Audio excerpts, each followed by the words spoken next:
gusto ko sana naka-hide muna yung mga pictures. Gusto mo i-hide muna initial? Yes, sir. Okay. One way to do that, gusto mo naka-hide lahat ng pictures every time na i-click mo yung kumbaga naka-concentrate lang yung isang picture? Yes, sir. Kumbaga lahat naka-hide muna. Then, okay, sige. Pagka-click ko ng guitar, saka mag-a-appear okay. yung object. So, punta tayo sa blend. Sige, si guitar. Ano yung functionality ni guitar? Iyan ba yung yung pa-click ng X, play button. Ayan. So, dapat hindi na magdi-display siya. Yes, sir. Gusto mo i-hide na lang lahat yan? Yes, sir. So, click mo muna yung X button, yung close button. Yes, sir. Ayan. I-select mo yung lahat ng elements mo, yung picture elements mo. Tapos, yung visibility niya, gawin mo 0.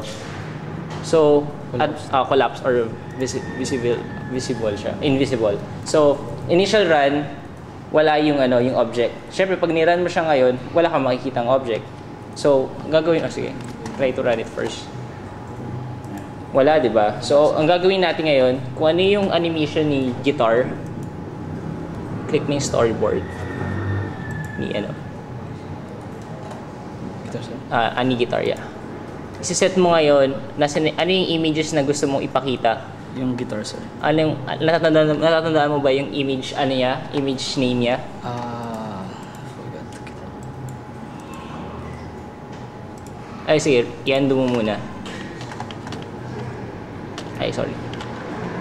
The best way, yun nga, one thing na we should consider is i-name natin yung image niya into an appropriate image file para the next time na gusto natin tawagin siya, hindi tayo nalilito.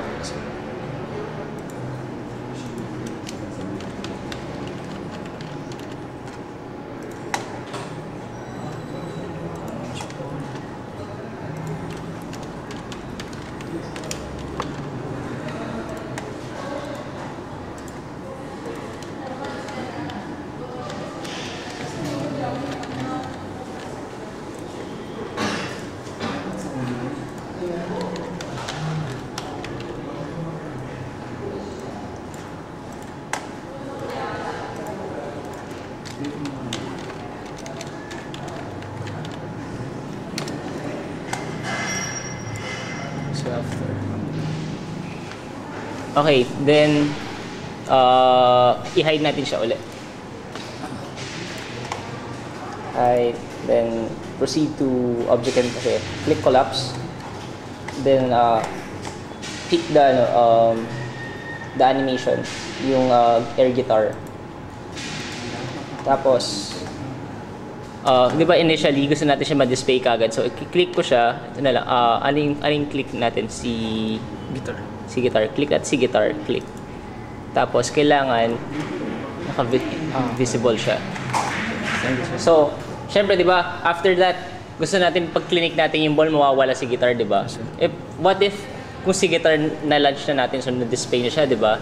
Tapos click natin si ball, ang magdi-display niya, may guitar na, may ball pa. So, what we want to do is every time na i-access natin yung ibang animation, gusto natin i-hide na muna to. So, at the end of yung guitar's animation, yung pinaka-last niya, after niyan, sige, X. Sir? Sige, okay lang. So, click natin yung, sige, tama. I-click natin yung image ball, yung image phone. Sige.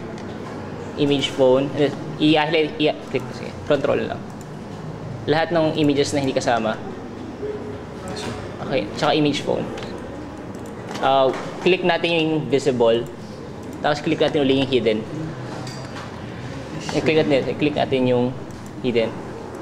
Para lang masabi natin na hinidden natin sa pinaka last part.